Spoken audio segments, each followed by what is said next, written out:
Mike Tyson raped a woman and served 3 years in prison for it. Was so feared in prison he spent his entire sentence in general population, where he had gained reputation as a highly respected and dangerous inmate. He bullied other prisoners and male guards while manipulating and sleeping with female officers, a true predator both inside and outside of the ring. Quick to anger and prone to rage, he grew up homeless and rough. He was forced to fight every day, making it second nature to him. He fought for money, even assaulting tabloid reporters who followed him and anyone who provoked him, no matter how minor the offense. Has admitted to having psychopathic tendencies and assaulted many innocent people over course of career, especially once he got out of prison. Cocaine abuser, even doing it on camera and not caring to even wipe it off his face. John Jones. He rammed into a pregnant woman's car with such force that she broke her arm in the crash. This occurred during one of his drunk driving episodes, and he didn't even stop afterwards, he simply left the scene. Has been caught drunk driving many times, a clear sign he has no regard for the consequences of his actions no matter who is harmed in the process, even after harming an innocent pregnant woman. Caught using dangerous enhancement roids a few times too. He bragged about being a shameless cheat who purposely eye pokes his opponents, showing he is ruthless and willing to do anything to win. It also shows he has no remorse, empathy or concern for his opponent's health, a glaring sign for antisocial personality disorder. Beats up his wife, even in front of their kids who had to stop the beating at one point by calling the cops. Abusing dangerous drugs like cocaine and even fighting under the influence of it, showing a reckless disregard towards his own health. Conor McGregor has a grandiose sense of self-worth, seeks constant attention, lacks empathy, and exhibits extreme arrogance, key signs of narcissism. Has assaulted multiple innocent people, including a frail elderly man, simply for refusing to take a picture or acknowledge him, a clear sign of narcissism. Lost a civil case for raping a woman after a cocaine binge, trapping her in a hotel room. Accused of similar actions with multiple other women. His last accuser claimed he sent goons to break into her house and smash her car. A recent victim who won her case made similar accusations. Mocked Poirier's wife, lying about her intentions to message him, and also mocked Khabib's deceased father, Floyd Mayweather Jr. Has a grandiose sense of self-worth, seeks constant attention, lacks empathy, and exhibits extreme arrogance, key signs of narcissism. Abused and assaulted his baby mother so bad he was made to serve time over it in prison after pleading guilty, has had multiple run-ins with the law when it comes to such crimes and has admitted guilt several times too. Showed no real empathy towards the death of his baby mother who died from an overdose and was found dead in her car. Will literally do anything for money, supporting well-known terrorists like Israel just for a paycheck. Happily shows how shameless he is by purposely wearing Gucci during a period where they was accused of racism, making fun of black people's features with some of their designs. He bought such designs and wore them on camera, on purpose just to seek attention and rub black people the wrong way, making fun of his own people and himself just to get a reaction. Sent nothing to Flint, Michigan, which is his hometown, when most of their water supply was contaminated, but donated millions to Israel, who don't even need the money, to support the victims there. Sean Strickland. Abused by a violent, drunk, racist father who subjected him and his mother to horrific violence, got so bad Strickland had to call the cops as a kid to stop his father from killing his mother at night, slept with his mother to keep her safe too. Trauma and poverty from a young age left him angry and forced him into becoming a fighter just so he could express such anger without going to prison for it, has stated this is why he became a fighter. He has a sadistic nature and thrives on the brutal side of fighting, relishing the opportunity to harm and taunt his opponents. He often takes sparring sessions too far, continuing to beat his sparring partners even after the round ends or the towel is thrown in. He disregards the safety of others, even if they haven't signed a waiver, showing a reckless disregard for both his sparring partners and his gym, which could face legal consequences. He is unhinged and shows it whenever a microphone or camera is in front of him, often making crude and insensitive remarks as his default. He acts without regard for others' opinions, doing things purely for amusement, like purposely speeding behind a cyclist to mock them. It's said he's the same off-camera, not playing a character.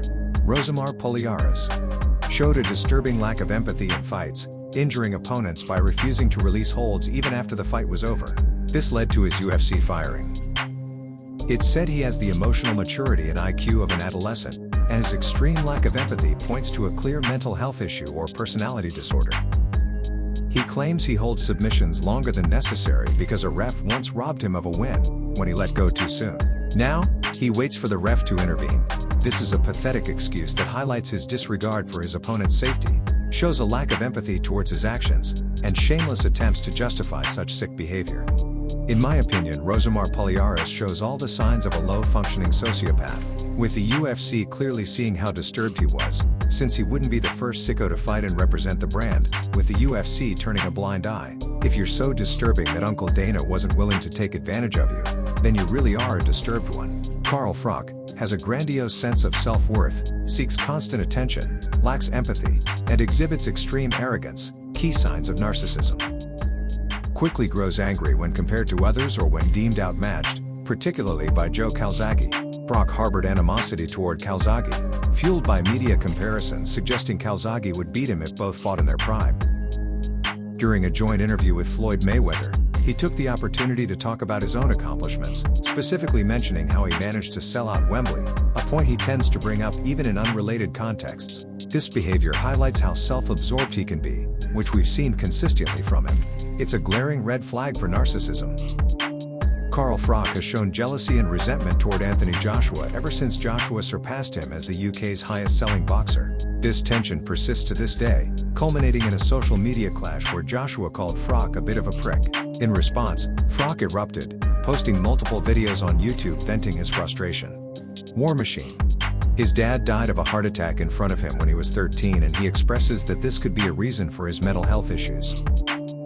His mental instability was first noted by his tough coach, Matt Serra, who acknowledged his talent but highlighted his struggles with mental health. Serra observed his extreme emotional swings and inability to control his anger. This was evident on Tough, where he would shift from tears to outbursts of anger within minutes. During his time on Tough, we saw just how unhinged he truly is. He spent more than half his screen time drunk, destroyed property for fun, made crude and insensitive comments on serious topics, and even assaulted other contestants, clear signs of his antisocial behavior. A former UFC fighter, cut after just one match, he went on to amass a rap sheet filled with violent crimes. Known for frequent assaults, including choking someone out in a parking lot and attacking nightclub bouncers, he has openly recounted these incidents in interviews with little remorse.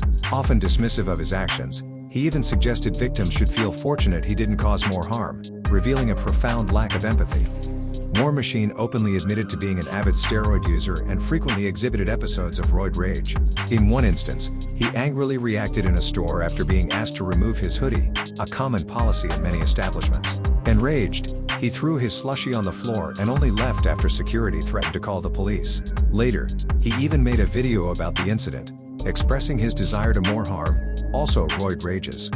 War Machine committed his most brutal assault on his ex-girlfriend, adult film star Christy Mack, weeks after their breakup. She had ended the relationship and kicked him out due to his constant abuse, but he kept his key and returned to her apartment to find her with another man. Enraged, he violently attacked them both, breaking several bones and inflicting horrific injuries during a 2-hour ordeal. He even forced himself on Mack and choked her partner into promising not to go to the authorities. The attack was so severe that it earned him a life sentence, though both victims eventually recovered. Disturbingly, he laughed at Mack during court appearances, a chilling reflection of his low-functioning sociopathy. James Butler Jr. Coming from a poverty-stricken and violent background, he turned to boxing after years of street fights, where his ruthless aggression and lack of compassion made him formidable. Al Gavin, a boxing coach, noticed his raw talent and began training him as a teenager. Butler carried the violent tendencies from his environment into the ring, often turning fights into brawls when things didn't go his way.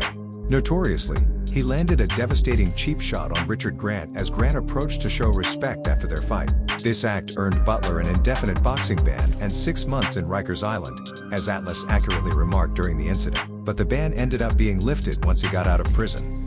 James Butler Jr. committed one of the most horrifying acts ever associated with boxing. Sam Kellerman, the brother of renowned commentator Max Kellerman, was also one of Butler's oldest friends. After Butler's boxing career faltered and he fell on hard times, Sam showed incredible generosity by letting the homeless Butler stay at his apartment to help him get back on his feet. Butler repaid Sam's kindness in the most heinous way imaginable. He brutally bludgeoned Sam with a hammer, striking him over 30 times, then set the apartment on fire in an attempt to cover up the murder. Butler fled the scene in Sam's car but was eventually caught. Despite claiming he found Sam dead and left in shock, The overwhelming evidence linked him to the crime. In 2006, Butler was sentenced to 29 years in prison. This tragic event tested Max Kellerman's resilience, as he remained part of the sport despite the devastating loss. Max had reportedly never fully trusted Butler but kept the peace for his brother's sake. Derek Chisora. If you've watched him for more than 5 minutes, his name being here won't shock you. Chisora is unpredictable, often resorting to common assaults on innocent people and opponents to the point of them even expecting this type of unhinged behavior from him. Early in his career, he bit an opponent and received a 4-month ban. When interviewed, he brushed it off, turning it into a joke, highlighting his lack of empathy and emotional instability. Derek Chisora has solidified his place as one of boxing's most unhinged and unpredictable fighters. He shocked fans by slapping Vladimir Klitschko during a face-off and spitting water in his face just before their fight. He brawled with David Haye after confronting him over career comments, a chaotic clash that left Haye's trainer, Adam Booth, with a cut face. Chisora even threatened to gun down Haye once the fight was broken up. Adding to his unpredictability, he once kissed Carl Baker on the lips during a face-off just to provoke him. Chisora's antics have cemented his reputation as a truly volatile figure in the sport. Chisora threw water in Dillian Whyte's face during a gloves are off sit-down after Whyte made a comment about his looks. Whyte also revealed that years earlier, during sparring, Chisora intentionally hit him in the back of the head after losing, landing such a hard shot that Whyte had to take a knee to recover. This nearly led to a real fight, with Chisora apologizing, but Whyte knew it was intentional due to his emotional instability.